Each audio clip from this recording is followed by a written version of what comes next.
La gloire, la grâce du Seigneur soit avec chacun d'entre vous ce soir, au moment où à nouveau nous allons ouvrir ensemble la parole de Dieu. Notre étude de ce soir, toujours dans la perspective de ce qu'est le thème de ce séminaire, à savoir prophétie sur la fin des temps dans le livre de la Genèse. Notre sujet de ce soir, je l'ai emprunté à un des plus grands commentateurs de la Bible du siècle dernier, le professeur Umberto Cassuto. Et parmi les nombreux ouvrages qu'il a publiés, il y en a un qui porte ce titre et qui sera notre sujet ce soir, d'Adam à Noé. Pour cela, nous allons faire une lecture dans le livre de la Genèse, bien évidemment, et dans le chapitre 6, verset 9. Et dans ce chapitre, pour la troisième fois, depuis le début de notre réflexion sur le livre de la Genèse, nous trouvons cette allusion à cette notion si importante que nous avons étudiée ensemble ce matin, les générations, ou plus exactement les engendrements, en hébreu les toldot, qui, comme nous l'avons vu, peut aussi se traduire par une histoire. Voici les engendrements, voici l'histoire de Noé. Noé était un homme juste et intègre parmi ses contemporains. Noé marchait avec Dieu. Ce texte est un texte important parce qu'il intervient après toute une série aussi de généalogies sur lesquelles nous passons parce que nous n'avons pas le temps d'entrer dans tous les détails, mais où nous trouvons ce que nous pourrions appeler Adam après la chute. Adam après la chute, va aussi connaître des drames.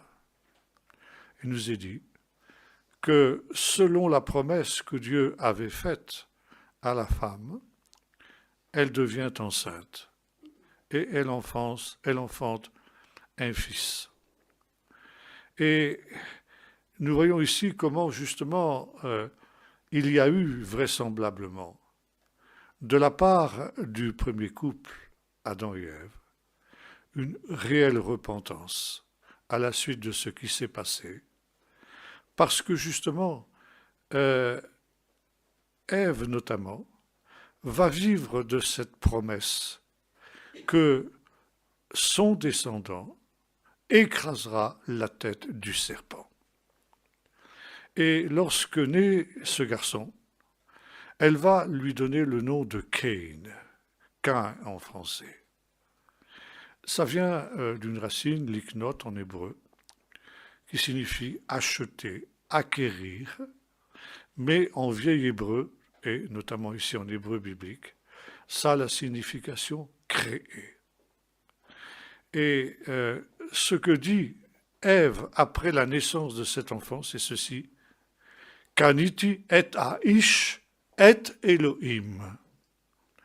J'ai obtenu l'homme, ou plus exactement, j'ai créé l'homme.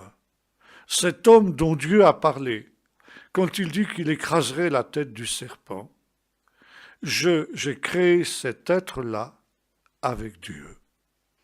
Pas toute seule, mais véritablement avec Dieu. Et pour parler court, Ève s'imagine que cet enfant n'est autre que le Messie promis. Dangereuse illusion pour elle, elle en reviendra vite, mais effectivement, c'était son idée première. C'était donc ce premier-né qui, à ses yeux, était tellement important.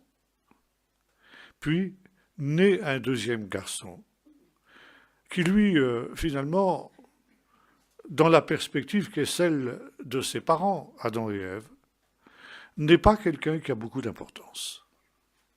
Alors, on va le nommer Hevel, Abel en français. Hevel, ça veut dire rien. néant, quelque chose de vain, quelque chose de sans importance. Hevel, Hevelin, vous retrouvez ça par exemple dans le livre de l'Ecclésiaste. Vanité des vanités, dit l'Ecclésiaste, tout est vanité. Hevel, c'est précisément ce garçon qui n'est que vanité, qui n'a aucune importance par rapport à son frère Caïn, qui lui est celui que le Seigneur a choisi pour écraser la tête du serpent. La Bible nous dit que ces enfants grandissent. Et selon la malédiction que Dieu avait donnée à l'homme, être obligé de gagner son pain à la sueur de son front, eh bien, ces deux garçons vont exercer ce que pourrait appeler une profession, si tant est qu'à cette époque, on puisse déjà parler de profession. Et il nous est dit que Caïn devint agriculteur, tandis que son frère Abel, était un berger. C'est intéressant de noter que dans toute la Bible, et non seulement dans toute la Bible, mais dans toute l'histoire du Moyen-Orient jusqu'à nos jours, il y a toujours eu une opposition, un antagonisme entre les agriculteurs et les bergers. Les bergers, il ne faut pas évidemment imaginer les bergers comme ceux qu'il a pu y avoir dans nos régions. Et nous imaginer que, par exemple, quand nous lisons le psaume 23, les gras pâturages du désert dont parle David étaient semblables aux prairies de Normandie ou bien de Suisse. Les gras pâturages du désert, c'est une touffe d'herbe tous les 50 mètres. C'est-à-dire que la profession de berger est associée avec l'existence du désert. Désert qui est finalement, nous l'avons vu, une malédiction de Dieu. Le péché rend le pays fertile désert. Et l'Éden, à cause du péché de l'homme, est devenu un désert. Bon. Il y a plusieurs mots en hébreu pour désigner le désert. Et le mot qui est le plus souvent employé dans la Bible, c'est le mot midbar. Midbar, ça n'est pas à proprement parler un désert. C'est une région où il ne pleut pas suffisamment pour que l'on puisse pratiquer l'agriculture, mais où il pleut néanmoins suffisamment pour qu'on puisse élever du petit bétail, c'est-à-dire des chèvres et des moutons. Et ces chèvres et ces moutons, eh bien, vont devoir évidemment migrer au rythme justement des pluies et de l'assèchement éventuel des pluies l'été. Donc les bergers sont par la force des choses des nomades, des gens qui se déplacent pour aller de lieu en lieu. Par contre, nous trouvons dans un pays qui est plus fertile des agriculteurs. Le problème, c'est que lorsque viennent des temps de sécheresse et que les précipitations dans le midbar ne sont pas suffisantes, la tentation des bergers, c'est de pousser leurs troupeaux dans le pays fertile, où ces fameux troupeaux vont évidemment consommer ce qui a été semé par les agriculteurs. Alors vous comprenez bien que ça ne fait pas tellement leur affaire aux agriculteurs. Et jusqu'à aujourd'hui, c'est un des aspects typiques du Moyen-Orient. Il y a souvent des empoignades, des bagarres entre bergers et agriculteurs, précisément pour le contrôle, par exemple, des points d'eau, et aussi parce que, justement, les brebis viennent ravager les cultures qui ont été semées par ces mêmes agriculteurs. Et voyez-vous, cet antagonisme-là, il remonte aux origines. Et dans la culture du Moyen-Orient, et par conséquent dans la Bible, le berger a toujours été un être méprisés. Les agriculteurs, c'est l'aristocratie. Les bergers, c'est le prolétariat. Et nous dit par exemple que lorsque les Israélites vont descendre en Égypte, le Pharaon va leur demander « Quelle est votre profession ?» Et Joseph a recommandé à ses frères de dire « Tes serviteurs sont bergers depuis leur jeunesse, car les bergers sont en abomination aux Égyptiens. » Et par conséquent, eh bien, le Pharaon ne permettra pas que vous veniez vous installer au milieu des populations égyptiennes, ce qui est une volonté de Dieu, pour que le peuple d'Israël ne soit pas contaminé par l'idolâtrie des Égyptiens. C'est aussi quelque chose que nous retrouvons quand nous lisons le psaume 23. Psaume 23 qui, pour nous, donne une affirmation qui nous semble absolument banale. L'Éternel est mon berger. Pour un oriental, c'est tout simplement scandaleux. Les bergers sont méprisés, les bergers sont rejetés. Et par conséquent, comparer Dieu, le Dieu tout-puissant, ce Dieu dont nous avons parlé ces jours, qui est le créateur de toutes choses, le comparer à un berger, pour un oriental, c'est tout simplement scandaleux. Mais David lui-même appartenait aussi à cette communauté méprisée de bergers. Et vous vous souvenez, lorsque le prophète Samuel reçoit de Dieu l'ordre d'aller dans la maison d'Ishaï à Bethléem pour oindre quelqu'un qui va remplacer Saül que Dieu a rejeté, Ishaï fait passer devant Samuel 7 de ses fils. Et finalement, le Seigneur dit de chacun d'eux, non, pas celui-là, je l'ai rejeté. Et quand arrive le 7e, Samuel est complètement décontenancé. Il dit, mais Seigneur, tu m'avais dit que c'est dans la maison d'Ishaï que je trouverais un successeur à Saül. Et voilà, il vient de me présenter tous ses fils, et tu as dit qu'aucun d'entre eux n'était le roi que tu avais choisi. Et soudain, Samuel a une idée. Il se tourne vers Ishaï et dit, c'est tous tes fils, ça? Tu n'en aurais pas un autre éventuellement? Ah oui, bien sûr. Oui, j'en ai un autre, oui. Le petit dernier, là. Mais c'est un berger. C'est un berger, tu comprends. Alors, j'étais absolument sûr que Dieu n'allait certainement pas choisir comme roi sur Israël un berger.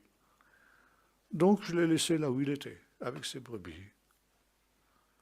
Et Samuel dit, mais fais-le quand même venir. Et quand David arrive, Dieu lui dit, eh bien, c'est lui. Prends ta corne d'huile, oins-le. Dieu va choisir pour chef de son peuple un berger. Parce que lui-même est le berger de son peuple. Et pourquoi justement aussi cette haine du berger? Bon, pour les raisons que j'expliquais tout à l'heure, mais aussi pour une autre raison. Parce que le berger est quelqu'un qui va de ci et de là. C'est un nomade. Il ne s'enracine pas. Il ne se sédentarise pas.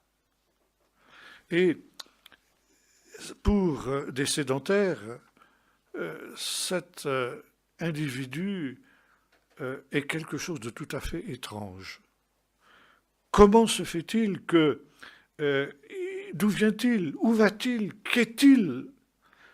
C'est un personnage inquiétant. C'est un personnage qui est, en quelque sorte, un autre qui vient d'ailleurs. Ça veut dire, finalement, qui vient de Dieu. Et ce n'est pas sans raison que la Bible appelle Dieu un berger. Ce n'est pas sans raison que David, le grand roi, qui sera l'image du Messie, est un berger.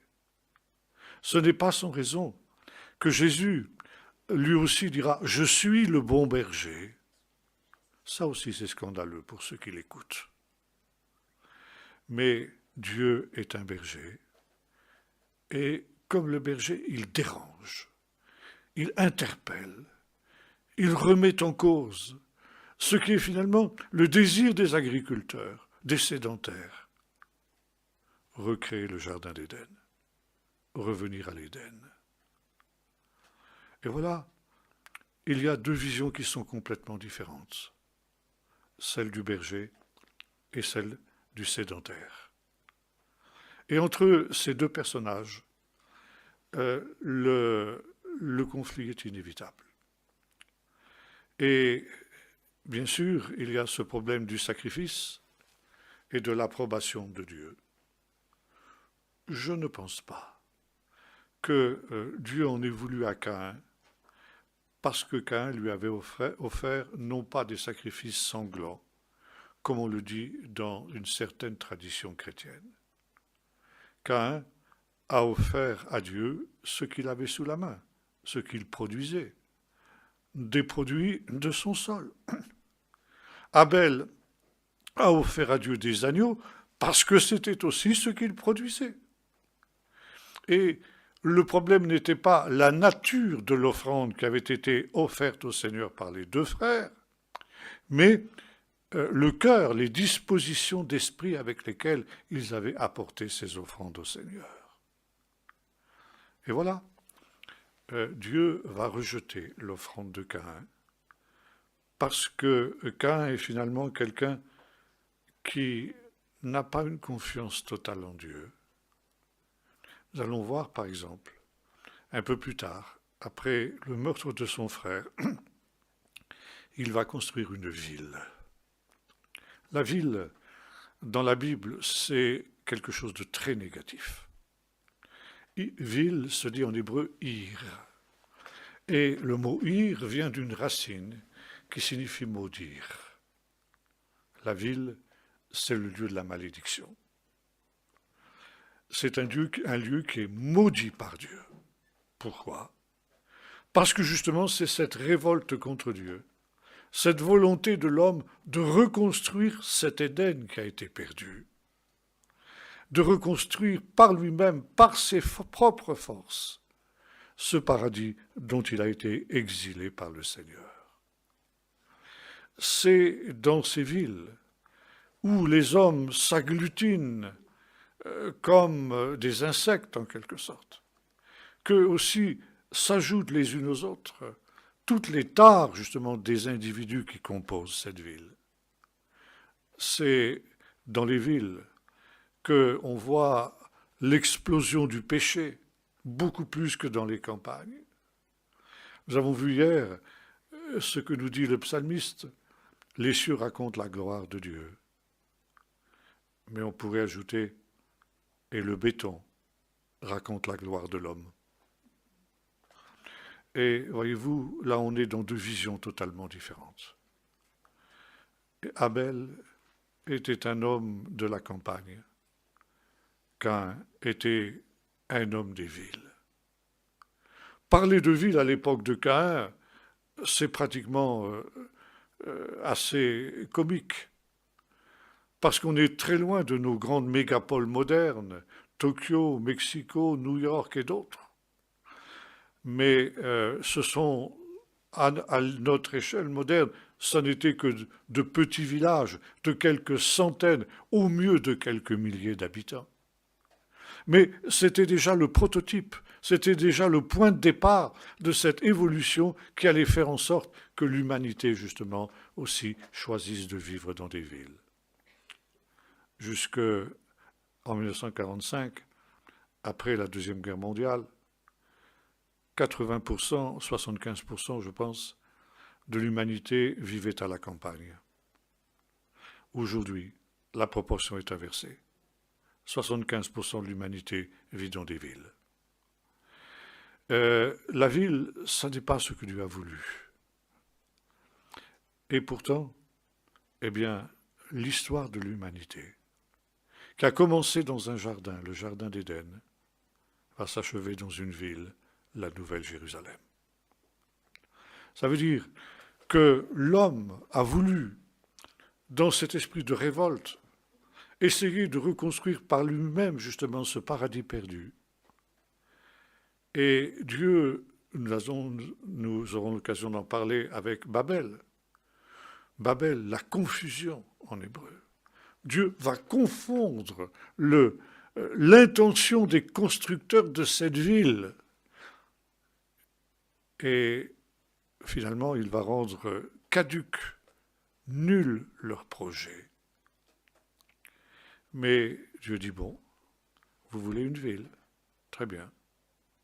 Cette ville, c'est moi qui vous la donnerai et c'est moi qui la construirai.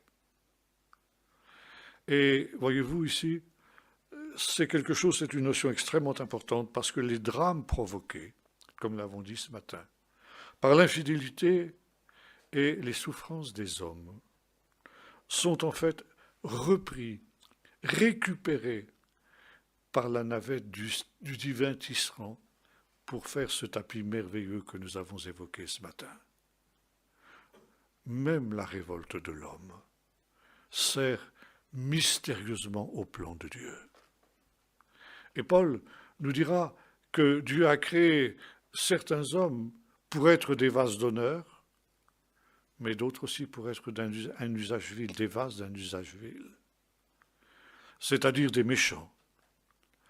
Et dans le plan de Dieu, pour accomplir son œuvre, il a besoin aussi des vases d'un usage vil, c'est-à-dire il a besoin des méchants. Alors, ça ne veut pas dire que Dieu va forcément approuver les méchants, ça c'est une autre chose, mais Dieu va utiliser jusqu'à leur révolte pour manifester justement ce qu'est son plan.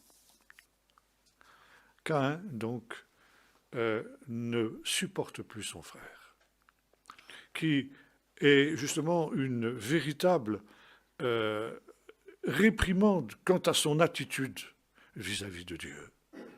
Abel est approuvé de Dieu parce que lui, justement, se confie entièrement dans la miséricorde de Dieu.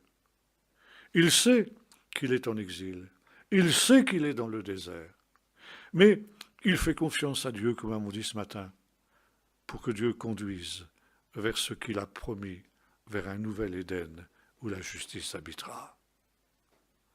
Alors il supporte pour l'heure la souffrance qu'est cette errance dans le désert. Caïn, au contraire, cherche à s'en affranchir. Et le drame éclate, c'est le premier meurtre. Et là, en l'espace de quelques secondes, la moitié de l'humanité est détruite.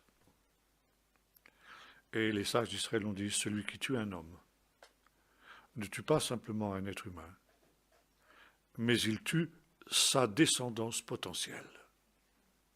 Ça veut dire qu'il tue une grande partie de l'humanité. Et Caïn va se trouver dans une situation où il va donc être tailladé, travaillé justement par un esprit de jalousie vis-à-vis de son frère jusqu'à ce qu'il passe à l'acte. Et Dieu voit ce mauvais sentiment qui est entré dans le cœur de cet homme. Et il l'interpelle. Pourquoi ton visage est-il abattu? Et Dieu lui dit, si tu agis bien, certainement tu relèveras la tête. Mais si tu ne le fais pas, le péché se couche à ta porte. Et dans le texte hébreu, il y a cette notion comme une bête féroce qui est en embuscade, tapie dans un buisson, prête à sauter sur sa proie. Le péché, c'est cette bête féroce qui te guette, Caïn. Veata tuchal lo. Alors, ça veut dire deux choses. Mais toi, domine sur ce péché, sur cette tentation qui t'atteint. Et puis, on peut aussi traduire de la manière suivante, tu pourras dominer sur lui. Tu en as les moyens, tu en as la capacité. Il faut que tu relèves la tête. Il faut que tu pratiques ce qui est bien. Et cette bête féroce qui est couchée à la porte de ton cœur s'éloignera. Caïn refuse. Et c'est le drame que nous avons évoqué. Et bien sûr, quand Ève, qui avait mis tout son espoir dans ce fils qu'était Caïn, voit ce qui s'est produit, elle comprend qu'elle s'est trompée. Et de Adam et Ève va naître un troisième fils qui va remplacer Ével qui a été tué, qui va se nommer, qu'ils vont appeler Seth. Ce qui veut dire celui qui a été ajouté, celui qui a été, qui remplace en quelque sorte celui qui a été supprimé. Et le livre de la Genèse nous dépeint alors deux lignées de toldot, d'engendrement, qui vont naître de ces deux enfants, la lignée de Caïn et la lignée de Seth. Et ces deux lignées sont marquées justement par leur fondateur. Comme nous l'avons vu, tout fondateur entraîne ceux qui le suivent dans les chemins qu'il a lui-même choisis. Caïn est un homme qui a choisi le chemin de la révolte contre Dieu. Et lorsqu'il a commis son crime, Dieu l'interpelle. Où est Abel, ton frère? Et Caïn, vous savez, répond en disant, mais est-ce que je suis le gardien de mon frère? Et le Seigneur dit, mais le cri du sang de ton frère est monté vers moi.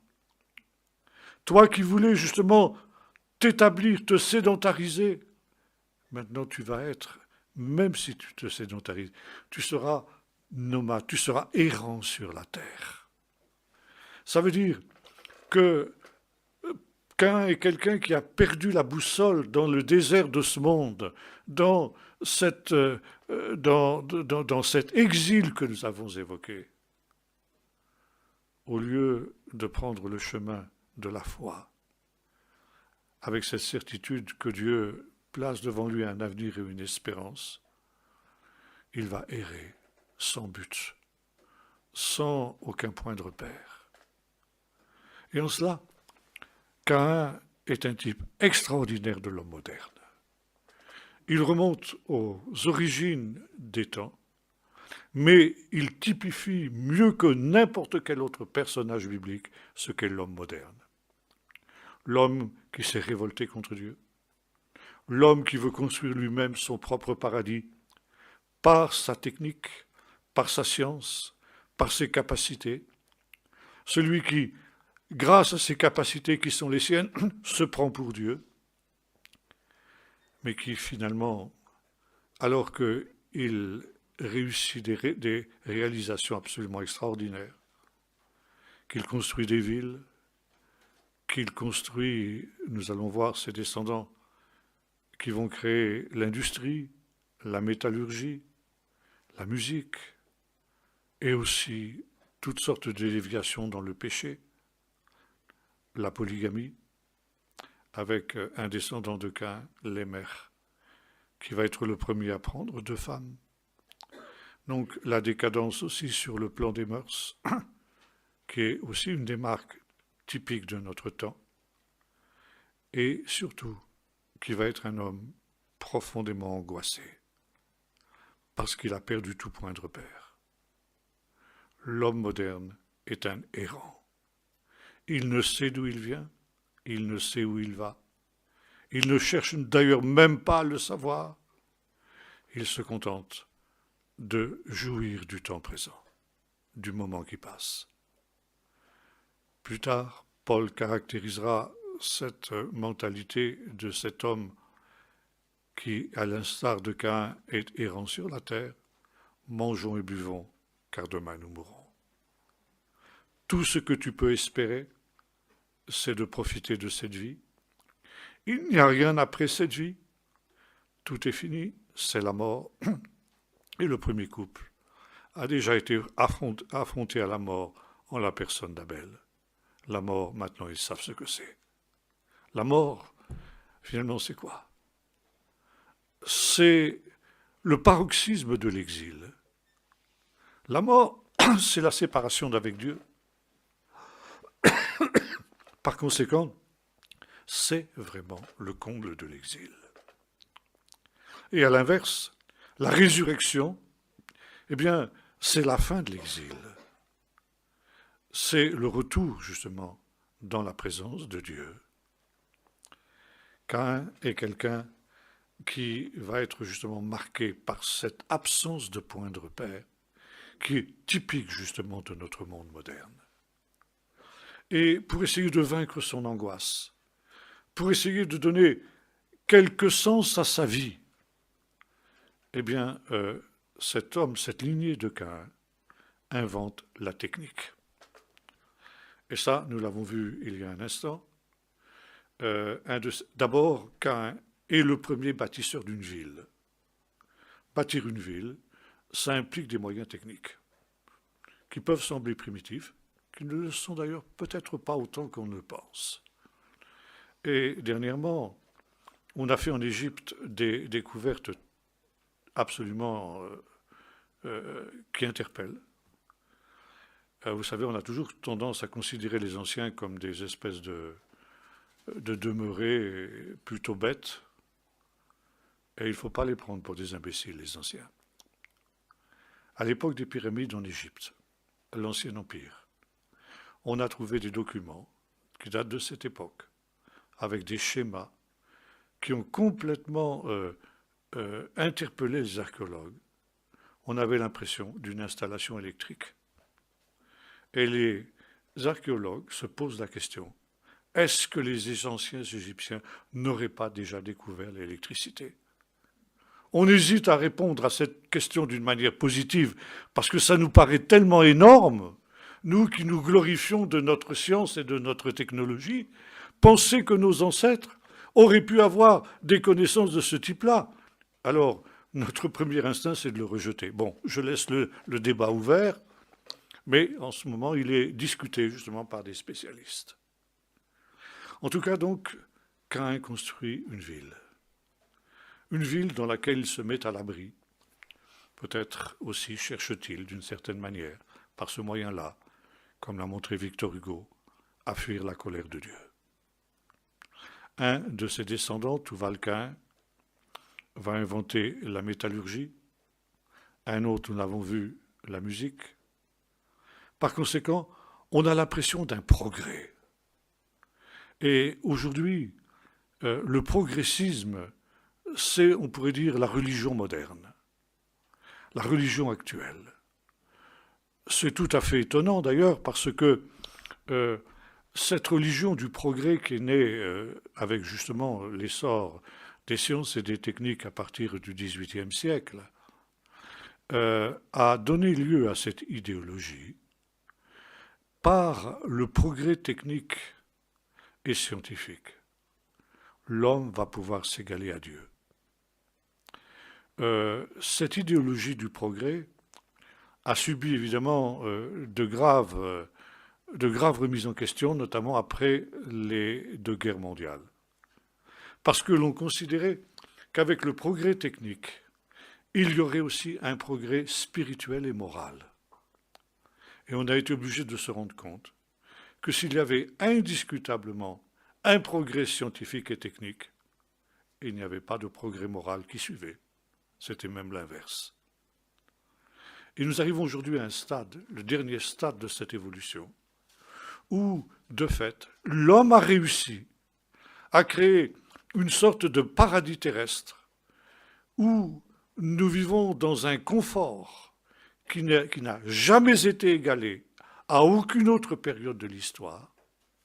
Nous vivons dans un paradis matériel, mais dans un enfer spirituel.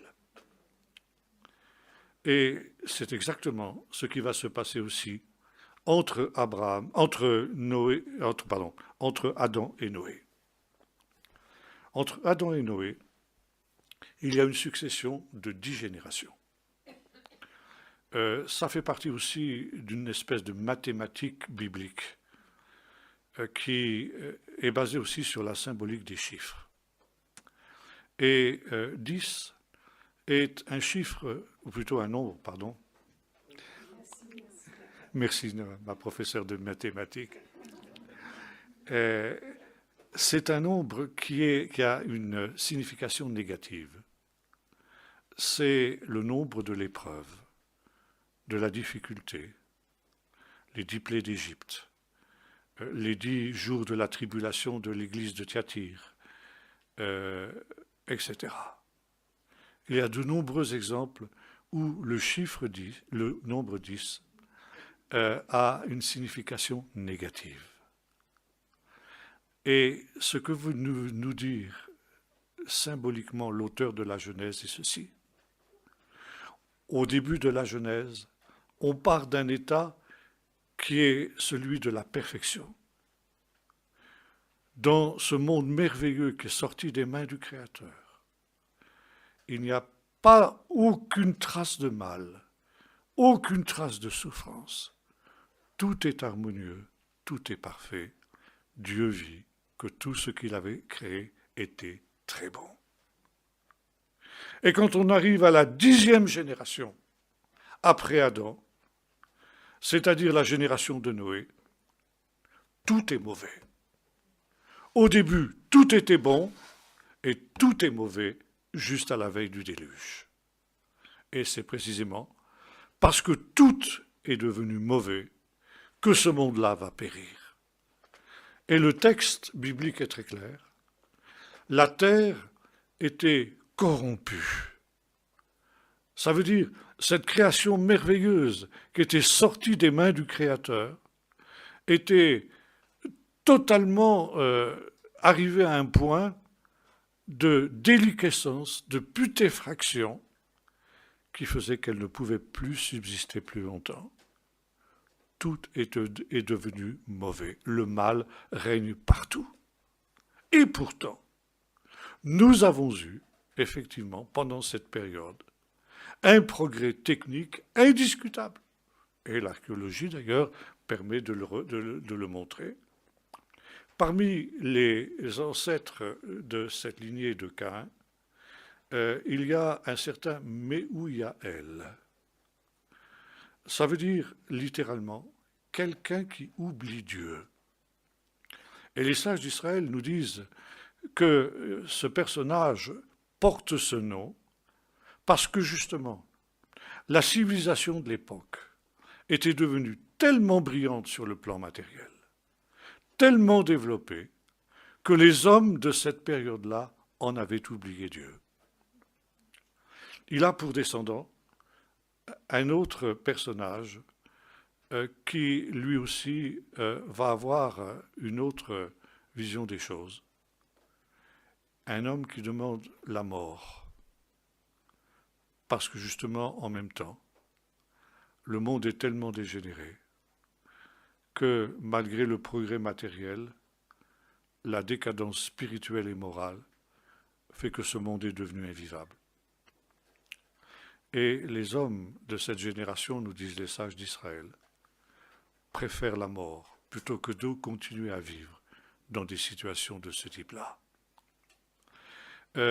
C'est ce que nous dit aussi le livre de l'Apocalypse, que dans les temps de la fin, les hommes souhaiteront la mort, et la mort fuira loin d'eux. Il est intéressant de noter, comme le disait un de mes amis, actuellement, la première cause de mortalité des jeunes de moins de 30 ans, c'est le suicide. Le suicide, pourquoi ? Parce que ces jeunes ne supportent plus, justement, d'être ces Caïns errants de ci et de là, sans point de repère, sans avoir aucune espérance, sans avoir la moindre idée de ce d'où ils viennent et ce vers quoi ils vont. Alors ils préfèrent la mort que la vie. Et parmi ces jeunes qui se suicident, et ça c'est peut-être le plus dramatique encore, il y a de jeunes enfants. Des enfants entre 8 et 14 ans qui se suicident. Ça devrait interpeller les adultes. Mais apparemment, ça ne le fait pas. Voyez-vous, ce qui est arrivé au Père est une prophétie de ce qui arrivera dans les temps de la fin. Et ce n'est pas sans raison que Jésus a pris l'exemple de la génération de Noé pour dire « Ce qui arriva au temps de Noé arrivera aussi au temps du Fils de l'homme ». Ça veut dire que au temps de la fin, nous arriverons dans une situation semblable, où il y aura un progrès scientifique et technique sans précédent, comme ce fut le cas au temps de Méhouyaël, de telle sorte que, fiers de leur réalisation, les hommes penseront avoir atteint leur but, être comme Dieu. Par conséquent, ils voudront se passer de Dieu, ils voudront oublier Dieu. Et évidemment, vous l'avez compris, toute allusion à des événements actuels ne serait qu'une pure coïncidence. Et en même temps, donc ici, un déclin spirituel et moral sans aucun précédent.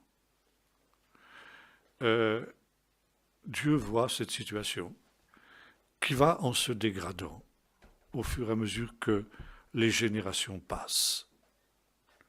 Et Dieu va tenter d'intervenir pour essayer d'enrayer, d'endiguer cette dégringolade qui est celle de l'humanité au commencement.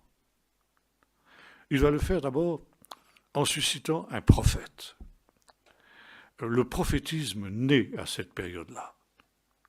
Et le premier des prophètes est un homme qui, lui, appartient non pas à la descendance de Caïn, mais à la descendance de Seth, qui est au contraire, elle, et la lignée des justes, qui se nomme Enoch, Chanor en hébreu.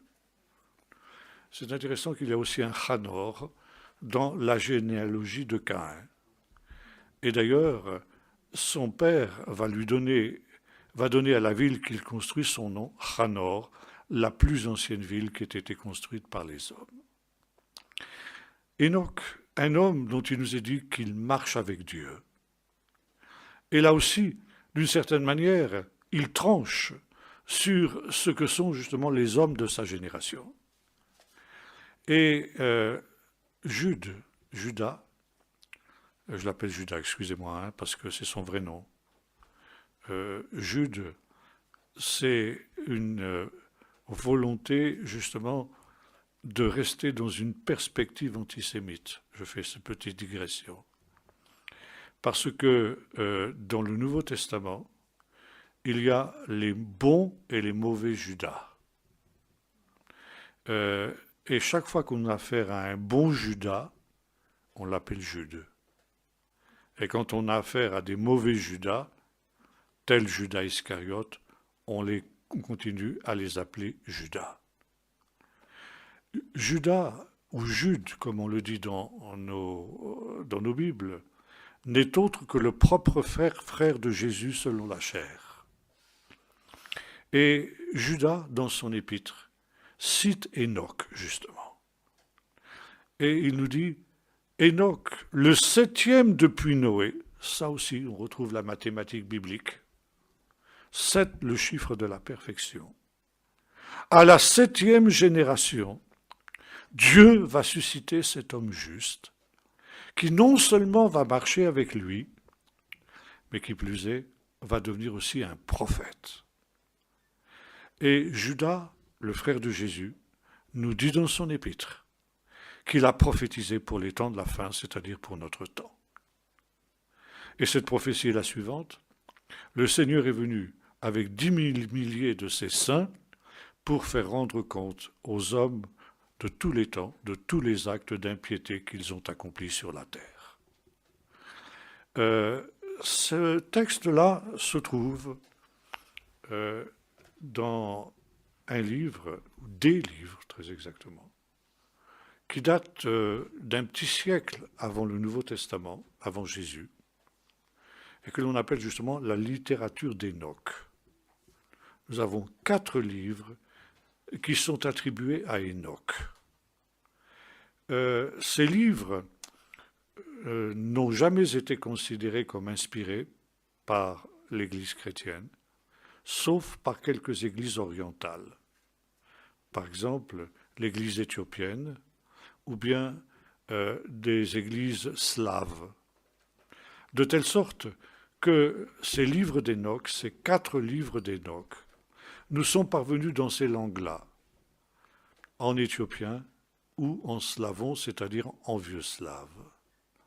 Parce que pour ces églises-là, pour ces chrétiens, ces livres d'Enoch étaient inspirés, et ils l'étaient, parce que de fait, l'apôtre Judas, les cite quelques textes qui sont tirés de ces livres d'Enoch.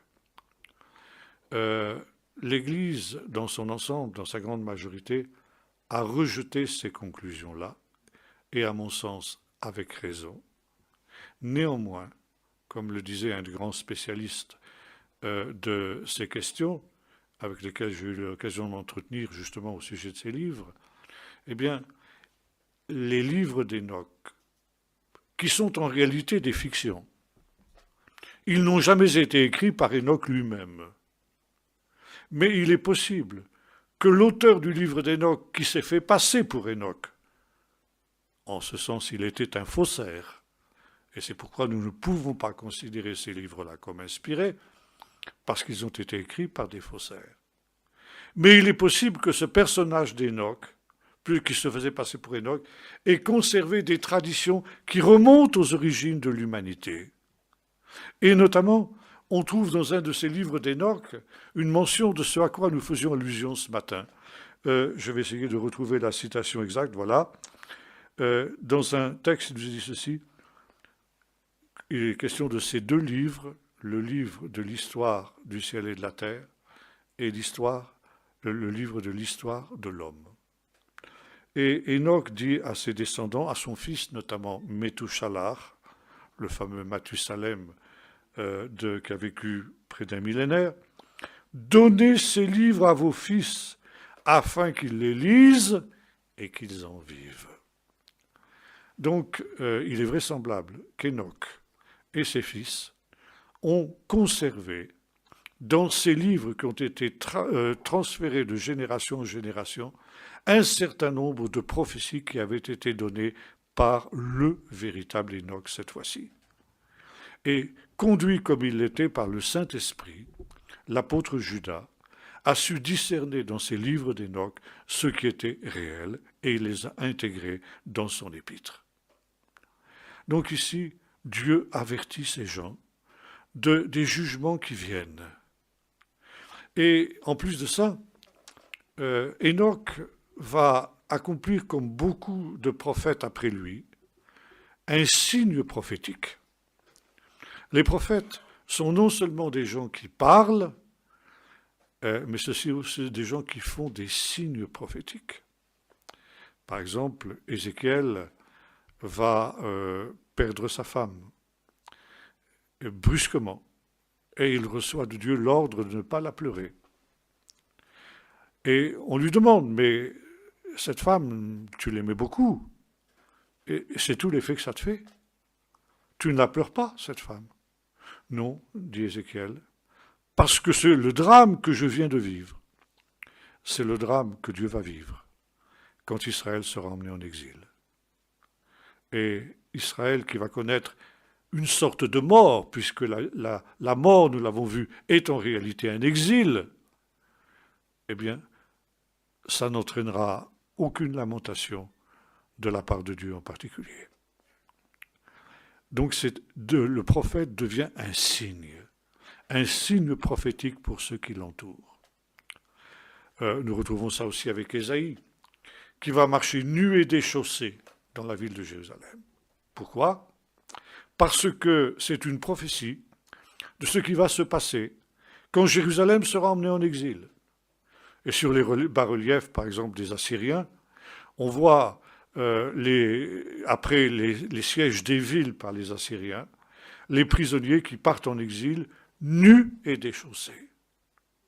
Donc, en se promenant dans les rues de Jérusalem, nus et déchaussés, le prophète annonce que c'est le sort que les habitants de Jérusalem vont connaître quand aura lieu justement la déportation. C'est un signe prophétique. Je pourrais citer de nombreux exemples. Il y en a aussi un autre où le prophète reçoit l'ordre de donner à ses enfants des noms prophétiques. Le premier qui naît de son union avec ce que la Bible appelle la prophétesse, n'est-ce pas? C'est Shar Yashuv. Un reste seulement reviendra. L'exil va avoir lieu, et de cet exil, seulement un reste reviendra. Un deuxième enfant se nomme Maher Shlal Baz. Vite que on fasse du pillage et du butin. C'est aussi une prophétie, à savoir que quand l'ennemi viendra, eh bien, il se jettera sur le butin. Et puis il y a un autre enfant qui, lui, au contraire, a un nom positif. Immanuel, Emmanuel, Dieu avec nous. Celui qui sera le prototype du Messie qui viendra au dernier jour. Enoch va agir de la même manière. Il reçoit de Dieu l'ordre de donner à son fils, premier-né, un nom prophétique. Metu Shalach. Mathusalem en français. Et Metu Shalach en hébreu, ça veut dire lui mort, il l'enverra. Qu'est-ce qu'il enverra? Eh bien, la catastrophe que le prophète Enoch annonçait aux hommes de son temps. Et cette catastrophe, évidemment, n'était autre que le déluge. Lui mort, pourquoi lui mort? Parce que ça veut dire que le jour où cet enfant, devenu vieux, mourra, eh bien, le Seigneur enverra la catastrophe. Et Methuselah, Mathusalem, est l'homme qui a vécu la vie humaine la plus longue de toute l'histoire, près d'un millénaire. Ce qui veut dire que Dieu a donné aux hommes impies de cette période un délai de grâce de près d'un millénaire, 1000 ans, près de 1000 ans, pour qu'ils se repentent et qu'ils se détournent de leur mauvaise voie. Et si vous faites un calcul à partir de l'âge des patriarches, vous constatez que le déluge, de fait, est venu l'année de la mort de Methuselah. Donc, Dieu essaye de ramener le peuple en donnant du temps à ses pécheurs pour qu'ils se repentent. Mais ça échoue. Les hommes avancent encore plus dans la corruption. Alors Dieu va tenter une ultime expérience pour essayer d'enrayer la corruption de l'humanité. Et il va envoyer des anges prendre une forme humaine. Des anges peuvent-ils prendre une forme humaine? Oui. Et l'apparition d'anges sous une forme humaine est souvent mentionnée dans l'Écriture. Et jusqu'à aujourd'hui, un certain nombre d'hommes et de femmes font l'expérience de visitation angélique. Dieu envoie des anges sous une forme humaine pour essayer justement de ramener ces hommes à ses voies. Mais les anges aussi sont des êtres qui peuvent être tentés et qui l'ont été encore avant les hommes, nous l'avons vu ce matin. Et les anges qui ont pris une forme humaine vont devenir ce qu'on appelle les Bnei Elohim en hébreu, les fils de Dieu, qui viennent, les fils de Dieu, Bnei Elohim, c'est dans la littérature hébraïque ancienne le nom que l'on donnait aux anges. Donc, tous les commentateurs juifs sont absolument catégoriques. Ces Bnei Elohim, ces fils de Dieu, sont bel et bien des anges. Et ils vont se laisser séduire par les femmes, et il va y avoir des unions contre nature qui vont avoir lieu entre ces anges, qui vont être donc des anges déchus, et les femmes, et vont naître, à ce moment-là, des êtres monstrueux, que la Bible appelle des Niphilim. On traduit cette expression par des géants, mais la traduction exacte, c'est des êtres déchus. totalement déchus, totalement dégénérés. Et là aussi, voyez-vous, ce qui est arrivé aux patriarches est une prophétie de ce qui arrivera à leurs descendants. Parce qu'aujourd'hui, avec les manipulations génétiques que l'on essaye de réaliser dans toutes sortes de laboratoires, en essayant de manipuler le génome humain, comme disait un de mes amis qui travaille beaucoup là-dessus, il me disait, on joue les apprentis sorciers. Parce que ce n'est pas parce qu'on éliminera un gène qu'on ajoutera un autre, y compris d'ailleurs. On veut essayer d'introduire dans le génome humain des gènes qui viennent de certains animaux et vice-versa, d'introduire dans le génome de certains animaux des gènes humains, eh bien nous retrouvons exactement ce que nous dit ici la Bible. On va créer des monstres. Et ces monstres, au lieu d'être ceux qui vont ramener justement l'humanité dans les voies de Dieu, ils vont accélérer encore la décadence de cette humanité ancienne. Et au bout de la 10e génération, eh bien, Dieu dit, il n'y a rien à faire. Et l'humanité va mettre le comble à sa déchéance. Comme le disent les premiers versets du chapitre 7 que nous avons lu, du chapitre 6 que nous avons lu tout à l'heure. Kol basar ishrit et darko. Alors on traduit de la manière suivante. Dieu vit que chaque chair avait corrompu sa voie, ou si vous voulez, sa conduite. Et ça, les sages d'Israël nous expliquent que c'est un euphémisme. Pour dire que chaque être vivant, y compris les animaux, qui de ce fait vont connaître aussi le même sort que les hommes, le jugement de Dieu, avaient abandonné leur conduite sexuelle normale pour adopter une conduite sexuelle anormale, c'est-à-dire l'homosexualité. Quel est le péché qui va entraîner la destruction du monde ancien? C'est le péché d'homosexualité. Et les sages d'Israël nous disent que ce péché est le dernier stade avant le jugement de Dieu. Ça fait partie de ce qu'on appelle en hébreu les toévot, les infamies, les abominations. Un chapitre entier du Lévitique est consacré à ces choses-là. Tous les désordres dans le domaine sexuel auquel on peut rêver sont condamnés en tant que toévot, infamie, abomination. Dans ce chapitre, c'est 26, si ma mémoire est bonne, ou 23 du Lévitique. Et il nous est dit, un homme n'aura pas de relation sexuelle, ne découvrira pas la nudité. Découvrir la nudité en hébreu, ça veut dire avoir des relations sexuelles avec cette personne. Un homme ne découvrira pas la nudité de sa mère, la nudité de son père, nous verrons que c'est ce qui se passera aussi avec Noé, de sa sœur, bref, tous les incestes. Un homme ne couchera pas avec une bête comme on couche avec une femme. Et finalement, un homme ne couchera pas avec un homme. Là aussi, c'est la condamnation de l'homosexualité. Quand nous lisons ce que Paul nous dit dans le premier chapitre de l'Épître aux Romains, nous retrouvons aussi la même réalité. Paul nous montre cette décadence de l'humanité, qui est le parallèle de ce qui s'est passé dans le monde ancien, parce que, comme l'a dit Jésus, ce qui arriva au temps de Noé et au temps de Lot, péché d'homosexualité aussi, se retrouvera au temps de la venue du Fils de l'homme.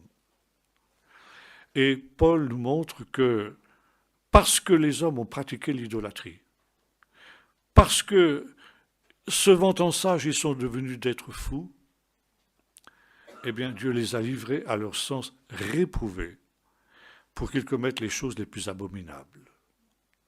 Et Paul évoque cette longue décadence de l'humanité dans le domaine moral, ce qui montre bien que s'il est vrai qu'il y a un progrès technique, il n'y a pas un progrès moral, il y a une décadence morale. Et Paul nous montre que le dernier stade de cette décadence, c'est l'homosexualité. L'homosexualité non seulement tolérée, mais prônée, voulue. Il y a dans le mot qu'emploie Paul la racine qui signifie enseigner. Et Paul nous dit ceci, bien que les hommes connaissent le juste jugement de Dieu sur ceux qui commettent de telles choses. Non seulement ils les font, alors on traduit par « ils approuvent ceux qui les font », mais le terme grec est beaucoup plus fort encore. Ils enseignent de le faire. Là aussi, toute allusion à des événements actuels ne serait que pure coïncidence. On parle de la théorie du genre. Qu'est-ce que c'est que la théorie du genre? Sinon justement d'enseigner aux enfants dès leur plus jeune âge à pratiquer justement ces abominations contre nature. Et comme le disait David Wilkerson, en cela, nous sommes devenus pires que Sodome. Et quand on arrive à ce stade, le jugement de Dieu est inévitable. Là aussi, toute allusion à des événements actuels ne serait que pure coïncidence. Et Paul nous dit non seulement le jugement devient inévitable, mais le fait d'être livré à ces choses. Et nous voyons aujourd'hui à table plusieurs échanger là, pendant un de nos repas, en évoquant le fait que quelqu'un disait à la télévision, on n'entend plus parler que de ça. C'est la promotion de l'homosexualité. Tout est une occasion pour faire la promotion de l'homosexualité. C'est ce que Paul a annoncé comme étant le grand signe de la fin.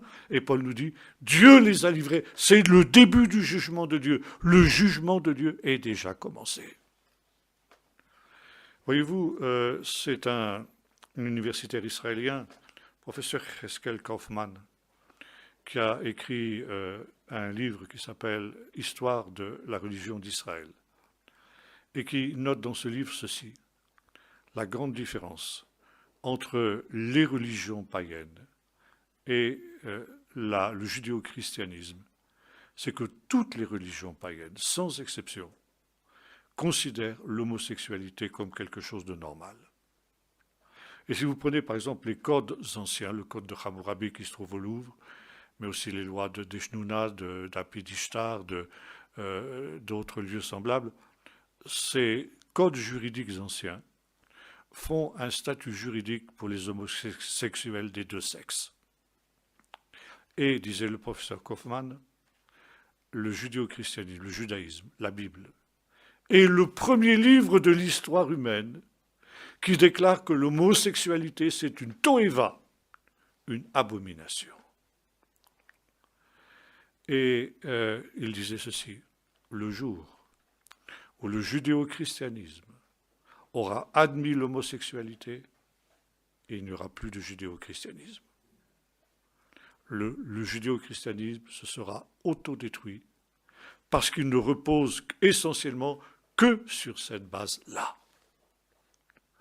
Et aujourd'hui, c'est le combat essentiel de l'Église. Est-ce que, oui ou non, nous allons nous laisser persuader, comme le veulent les autorités publiques, de pratiquer ou d'accepter l'homosexualité, ou bien est-ce que nous allons dire non? Avec tout ce que cela impliquera, c'est vrai, il y aura un prix à payer si nous disons non. Mais c'est l'enjeu de la survie du christianisme aujourd'hui. Je termine. Dieu voit cette situation dramatique. Et il dit, c'est plus possible. Là, eh bien, j'exterminerai l'homme. Comme je vous ai dit tout à l'heure, tout a commencé dans un monde qui était parfait, et là, un monde qui est entièrement corrompu. Et je dis, j'effacerai l'homme, que j'ai créé, l'homme et les animaux, parce que les animaux aussi se sont mis à pratiquer l'homosexualité à cette période-là. Et il nous est dit, mais Dieu vit un homme, un seul, Noé, qui avait un autre esprit. Noé, nous l'avons vu tout à l'heure, était un homme juste dans sa génération. Noé, c'est l'anti-Adam. Adam s'est laissé séduire, s'est laissé capter justement par l'adversaire. Noé est un homme qui a su résister. Et Noé, de ce fait, va devenir un deuxième Adam. il va être le point de départ d'une humanité nouvelle, qui, après un retour au chaos, puisque le déluge, c'est l'eau qui va couvrir la terre, il y avait des ténèbres au commencement à la surface de l'abîme, et l'Esprit de Dieu se mouvait au-dessus des eaux, et à nouveau on se retrouve dans cette situation-là, mais Noé va se trouver dans une espèce de jardin d'Éden qui va être l'arche, qui va lui permettre de survivre, et d'être le point de départ d'une humanité nouvelle. Et là aussi, Dieu montre qu'il y a un espoir pour l'humanité. Et à la suite de cet événement, et à cause de la seule justice de cet homme, Dieu va faire avec l'homme la première alliance, qui sera concrétisée par l'arc-en-ciel, l'alliance avec Dieu. Et là, eh bien, ce sont des choses nouvelles qui se mettent en place. Je terminerai tout simplement en évoquant ces choses nouvelles. En Mésopotamie, il y a des endroits que les anciens appelaient Tel et Boubou. Tel, c'est les ruines d'une ville. Tel, c'est une ville en ruine. Et Boubou, qui date d'avant le déluge. Et les anciens se souvenaient qu'il y avait des villes dont on pouvait encore voir les vestiges. Comme le dira l'apôtre Pierre, ce drame a été un avertissement pour les hommes de toutes les générations qu'on ne se moque pas de Dieu et qu'on ne pratique pas sans qu'il y en ait des conséquences graves, ce qui sont des abominations aux yeux de Dieu. Et cette expression, Tel Aboubou, ça veut dire aussi non seulement une ville qui date d'avant le déluge, mais une ville aussi, que finalement, au temps de la fin, sera reconstruite. Et les anciens avaient cette espérance que de cette catastrophe qui devait s'abattre au début et qui s'abattra à la fin, non plus sous la forme d'un déluge d'eau, mais d'un déluge de feu, quelque chose de nouveau allait renaître. Et c'est très intéressant de noter que le texte biblique nous dit ceci: ils rebâtiront sur des ruines anciennes, ils restaureront des villes dévastées depuis longtemps. Et ce verset a été quelque chose d'important aussi pour les premiers sionistes.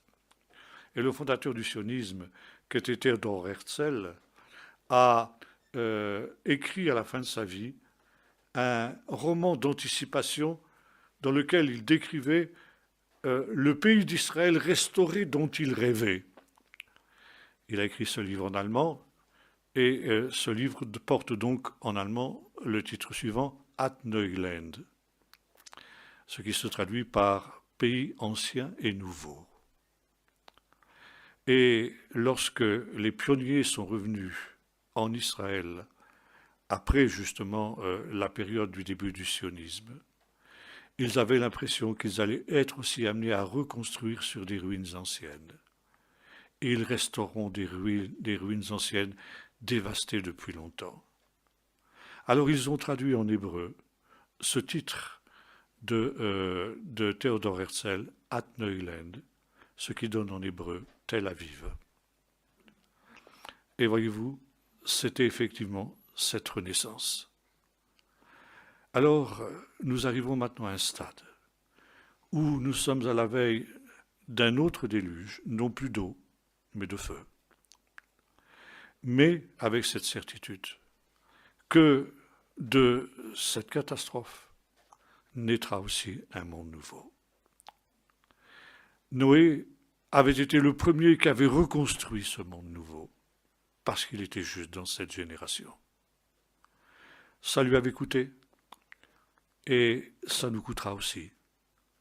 Mais nous avons aussi cet appel d'être les justes de cette génération. Et ceux qui sont appelés à reconstruire sur des ruines anciennes. Et il faut reconstruire sur des ruines. Notre monde est en ruine. Notre christianisme est en ruine. Alors, il faut reconstruire. Dieu attend que dans ce temps se lèvent des Noé, qui eux aussi soient des justes dans leur temps, pour qu'ils reconstruisent sur d'anciennes ruines et connaissent ces réalités nouvelles, cette réalité d'un monde nouveau où la justice habitera. Nous allons prier. Seigneur notre Dieu, nous réalisons que ce qui s'est passé autrefois est en train de se reproduire exactement de notre temps, comme tu l'avais annoncé par ton saint serviteur Jésus. Seigneur, tu nous rappelles aussi par tes apôtres que si le monde ancien périt par l'eau, le monde actuel est réservé pour un déluge de feu. Seigneur, nous sommes tristes de voir la corruption de cette génération. Cette corruption sans aucun précédent, qui va même encore plus loin que la corruption de ces générations que nous avons évoquées. Et Seigneur, nous réalisons que tu as des raisons d'être irrité contre cette génération. Tu vois aussi, Seigneur, que souvent nos églises aussi sont marquées par cet esprit de corruption qui est celui qui marque notre monde. Et voilà, Seigneur, que tu avais trouvé en son temps un homme qui était juste dans sa génération. Et Seigneur, tu nous rappelles ce soir que tu nous appelles, nous aussi, à être les Noé de cette génération, ceux qui se lèvent pour dire non et pour construire, non pas une arche, comme l'avait fait Noé, mais construire sur d'anciennes ruines, des villes dévastées depuis longtemps. Reconstruire, non pas matériellement, mais spirituellement, des endroits où des hommes et des femmes qui sont marqués par cette errance de Caïn, par ce goût, cet attrait pour la mort, par ce désespoir, cette angoisse qui va de pair avec le progrès de notre temps, puissent retrouver des points de repère véritables. Donne-nous, Seigneur, comme Enoch et comme son fils Métouchalach, d'être aussi pour ces gens-là des signes prophétiques dans notre temps, comme l'ont été les prophètes d'autrefois. Et qu'ainsi, Seigneur, notre vie puisse être aussi un message prophétique adressé aux hommes de ce temps. Nous te le demandons au nom de Jésus. Amen.